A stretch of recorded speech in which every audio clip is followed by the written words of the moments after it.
Hi, 5 ways to save you money. 5 ways, 5 hi-fi hacks. Okay, let's go.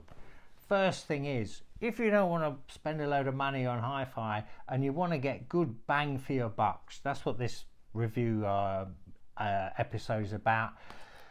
I would not spend your money on cables. I would not spend your money there.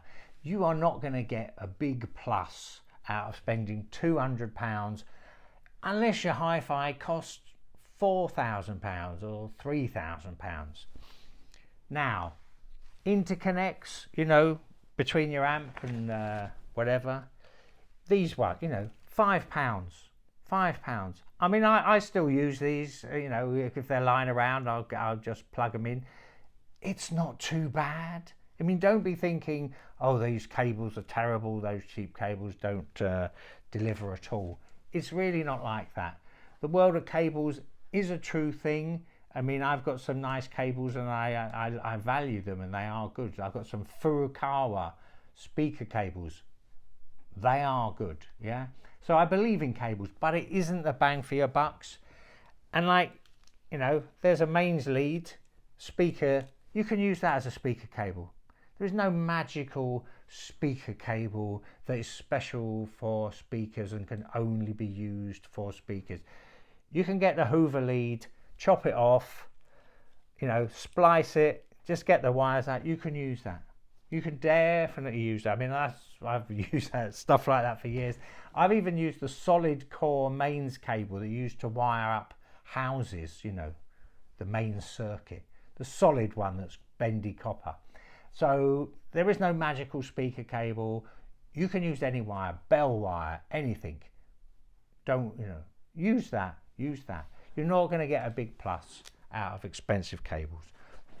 They might have a purpose further down the line, and if you've got more money, you can buy cables and have some fun and tweak things with them. It's there for tweaking. If you ask me, speaker cable interconnects are for tweaking. Okay, what else? Okay, talking of tweaking, be scientific. This is what I would say to do if I was to tell you what to do. Have an hour of your life, and for once, don't sit around just enjoying the music. Go, I'm going to be scientific for this hour. And it is important because that is the only way you make real progress, because it's very hard. It's boring in a way to be the scientific. So what am I talking about? I'm talking about you're going to tweak the speaker. You're going to move the speakers forwards, backwards, tilt them this way, tilt them that way, tilt them up. Whatever you're going to do, play yourself 3 songs. I mean, there's very rarely a single song that can do it. I like this song Too High by Stevie Wonder because it's just got a lot of different sounds in it, so it's very useful. But if not, pick 3 disparate songs, very different. Don't pick 3 heavy metal, 3 country and western, all different. Play those 3 songs. Don't change the volume on your amp. If you're changing anything up on your amp, just turn the speakers off, turn the power off, but don't move the volume knob. It's very easy to do that by accident. But just do that, listen to the 3 songs, move things around, listen to the same 3 songs, same volume level, and you'll start getting the picture, But you have to when I sit and review speakers, sometimes I sit there and go, oh, I just sat here and I didn't pay attention, I didn't listen. I thought I was listening, but I was thinking about, so there's for a little bit of time, just be really serious about it. And then you'll start, you can definitely make incremental 100% improvements, because that isn't so easy to do. It sounds easy, but it's not. But be scientific for 1 hour of a year, and then the rest should be better, Okay, what else do we have? Okay, I've got these speakers here to really make a kind of point. Get the biggest speakers you can. I know that's a super general term, but a good big speaker is better than a good small speaker. I got tons of speakers.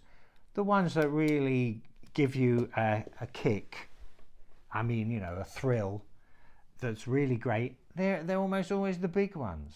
They are the big ones, because you're going to get, with this big 12-inch bass driver here, you're going to have some real interesting stuff in the bass department. Yeah, I mean, these speakers are not too bad.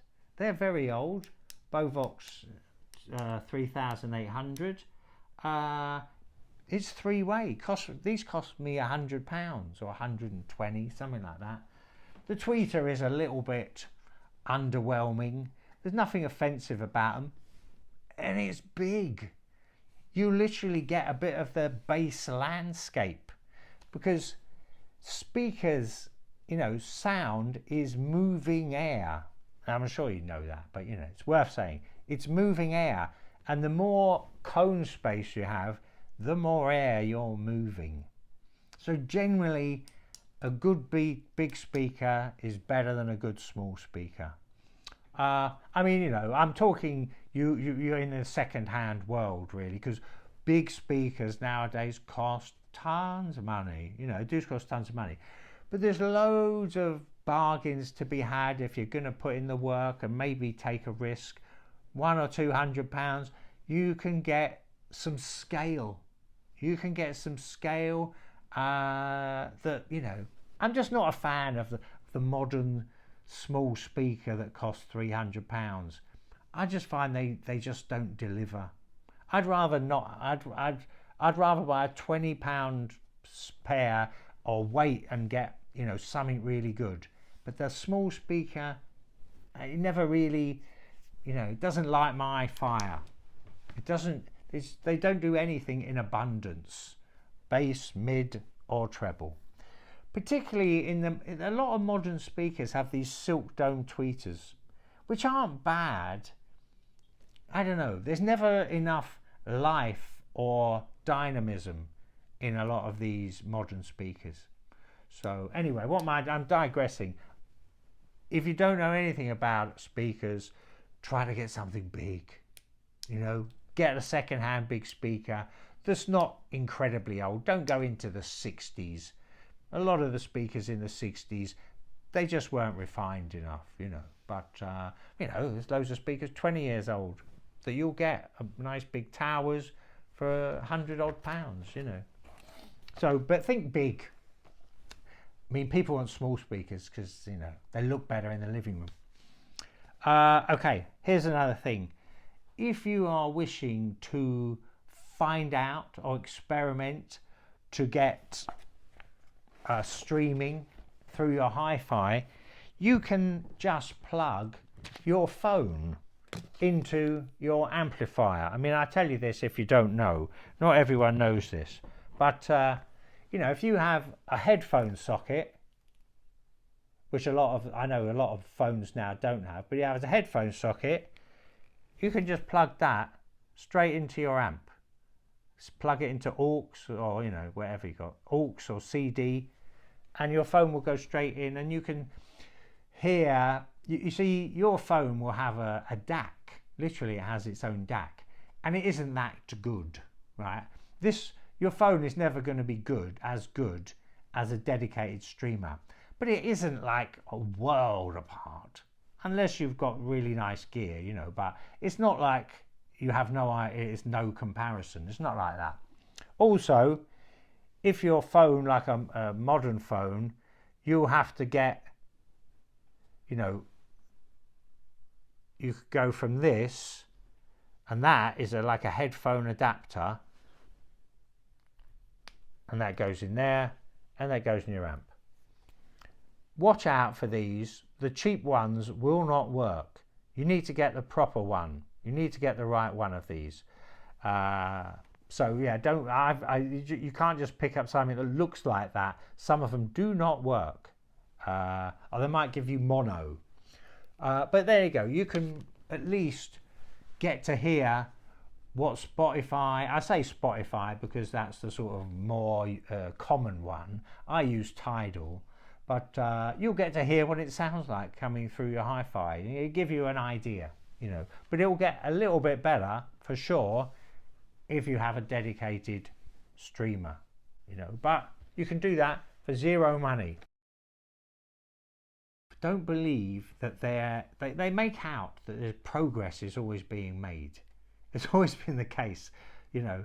Companies come out with, oh, we've got these new speakers, it's got a bipolar diffraction mechanism leading to a total elimination of distortion and clarity, and, you know, all this terminology and stuff like that.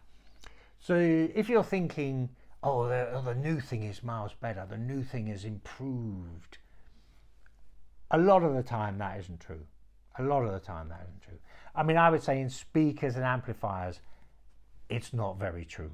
The world of streamers, which is a kind of younger world, I would say that's different, and there probably are improvements. But, you know, I'd say you could get a great system from the mid-70s, a high-end system from the mid-70s, a high-end system from today. It's not like it's not like the modern one would go, oh, this is miles better. It simply would not be the case, you know, simply would not be the case. Which is odd because, you know, the television has improved massively, like mad. Lots of things have improved. Cars have improved like mad. Somehow, in the world of hi-fi, it hasn't all improved. And sometimes it goes backwards, for sure. Some things go backwards, or they seem to have forgotten, or I don't know, they can't get the components anymore. I don't know what it is. But don't be thinking, oh, the new thing, these new amps are so much better because I've read all this blurb about them, you know. I don't think that's true, you know. It's marketing, basically. Okay, if you like this kind of content, there's a button called like. You can press it, then you've liked it. And okay, that's it. Thanks. Bye for now.